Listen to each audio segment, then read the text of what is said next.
नागपूर महापालिकेसाठीच्या सचित्र मतदार यादी देण्यास आता विलंब केला जात असल्याचा आरोप काँग्रेसनं केलाय। बूथनिहाय सचित्र मतदार यादी न मिळाल्यानं उमेदवारांचे प्रचार नियोजन कोलमडल्याचं काँग्रेसचं म्हणणं आहे।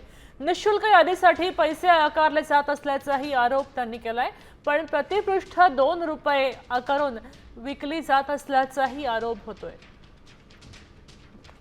जो नामांकन अर्ज भरल्याच्या शेवटच्या दिवशी 30 तारखेनंतर आजपर्यंत सुद्धा मतदार याद्या महानगरपालिका प्रशासन आणि निवडणूक आयोग उमेदवारांना उपलब्ध करून देत नाही। सर्वच राजकीय पक्षाच्या उमेदवारांना निःशुल्क मतदार याद्या देणं अपेक्षित असताना त्या मतदार याद्यासाठी 10,000 हजार रुपयाची किंमत महानगरपालिका प्रशासनानं आणि निवडणूक आयोगानं या दरपत्रकाच्या माध्यमातून लावलेली आहे। ते पैसे भरले तर पैसे भरल्यानंतर सुद्धा महानगरपालिका प्रशासन त्यानंतर प्रिंटरला ऑर्डर देईल आणि 3 दिवसानंतर ती यादी प्रत्यक्षात हातात येणार आहे।